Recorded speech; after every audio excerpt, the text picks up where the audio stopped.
నమస్తే, welcome to number 1 news. నేను హాసిని. మాజీ మంత్రి వైసీపీ నాయకులు అంబటి రాంబాబుపై జరిగిన దాడి, అరెస్టును మాజీ మంత్రి కాపు నాయకులు ముద్రగడ పద్మనాభం తీవ్రంగా ఖండించారు. కాపు సామాజిక వర్గం మొత్తం అంబటి రాంబాబు వెంటే ఉంటుందన్నారు. రాజకీయ పార్టీలకు అతీతంగా కాపులంతా అంబటికి మద్దతునివ్వడం సంతోషమని ముద్రగడ చెప్పారు. గుంటూరులోని అంబటి నివాసంలో ఆయనను ముద్రగడ పద్మనాభం పరామర్శించారు. ముద్రగడ వెంట మాజీ అసెంబ్లీ స్పీకర్ తమ్మినేని సీతారాం కూడా ఉన్నారు. తన ఇంటిపై జరిగిన దాడిని, అనంతరం తన అరెస్టుని తదితర విషయాలను అంబటి ముద్రగడకు వివరించారు. భవిష్యత్తులో బెంగాల్ ముఖ్యమంత్రి గౌరవనీయులు మమతా బెనర్జీగా స్థాయికి వెళ్ళాలని ఆ పాప చెప్పడం జరిగిందండి. ఆ పాప మీ అందరూ కూడా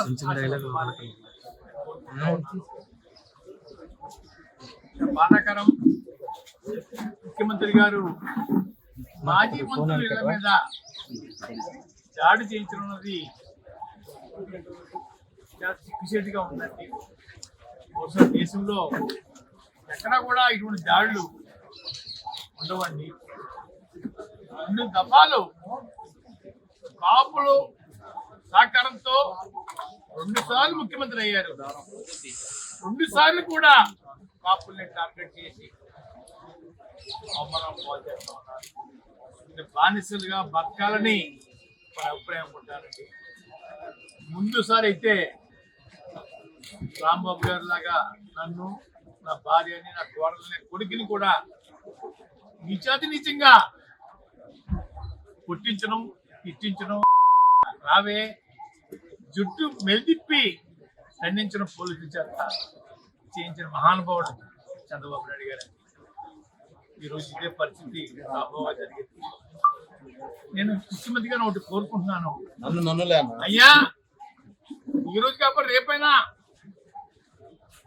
మాకు జరిగిన అవమానాలు అడిగింది మీ మేడం గారికి, మీకు, మీ కోడల గారికి, మీ అబ్బాయి గారికి జరిగితే మీ ఫీలింగ్స్ ఎలా ఉంటాయో చెప్పాలని నేను కోరుకుంటా ఉన్నానండి. మీరు బానిసలు కాదన్నయ్యా, పాకిస్తాన్ నుంచో ఆఫ్ఘనిస్తాన్ నుంచో వలస రాలేదన్నయ్యా, ఇక్కడే పుట్టాం, ఇక్కడే పెరిగామండి అని నిత్యాత్మీయంగా మమ్మల్ని చూడటం, బాధించడం బాధగా ఉంటుంది. రెండోది,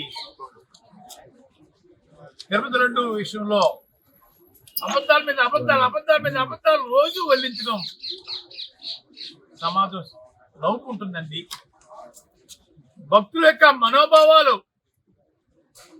దెబ్బతింటున్నాయండి.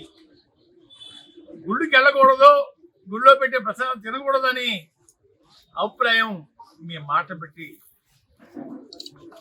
వారికి కలుగుతుందండి. ఎప్పటికైనా మించిపోయింది లేదు. ఆపేయండి మీ అబద్ధాలని ఆపేసేసి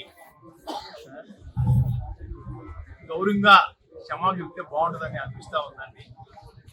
క్షమాపణ లేకపోతే పర్వాలేదు, ఇక్కడితో ముగిస్తే మంచిదని కూడా అనుకుంటా ఉన్నానండి. ముగించకుండా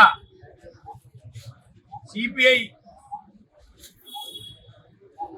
దర్యాప్తు మీద మళ్ళీ ఒక కమిషన్ వేయటం అన్నది ఏంటి మీ ఉద్దేశం? అందరినీ ముద్దాలకే పెట్టి జైల్లో పెట్టేద్దామనా ఏంటి? ముఖ్యమంత్రి గారు ఎన్నో రిపోర్ట్లు నీటిలో వచ్చాయి, ఎక్కడా పాజిటివ్గా లేదే. మాటికి గొడ్డు మాంసం అని, పని మాంసం అని, చేప కొవ్వు అని, ఆవు కొవ్వు అని అబద్ధాలు వల్లిస్తా ఉన్నారు. ఆపని ముఖ్యమంత్రి గారు, దేవుడి మీద భక్తి పోతా ఉంది. ఇది మంచి పని కాదు. అధికారం ఇచ్చారు కాదండి, రాష్ట్రం ప్రజలు ఇచ్చారు ఒకసారి అవకాశం, మళ్ళీ ఇచ్చారు. సద్వినియోగం చేసుకోండి ముఖ్యమంత్రి గారు. బాధించకండి. గౌరవంగా జీవించే మనుషులు గౌరవంగా జీవించండి మనం, అంతేగాని మీకు బానిసలుగా చేసుకోవడం కోసం మా ఇళ్ల మీద దాడి చేయించే కార్యక్రమం స్వచ్ఛ పలకమని చెప్పేసి. మరిన్ని లేటెస్ట్ అప్డేట్స్ కోసం చూస్తూనే ఉండండి నెంబర్ 1 న్యూస్. సామాన్యుడి చేతిలో సామాజిక అస్త్రం.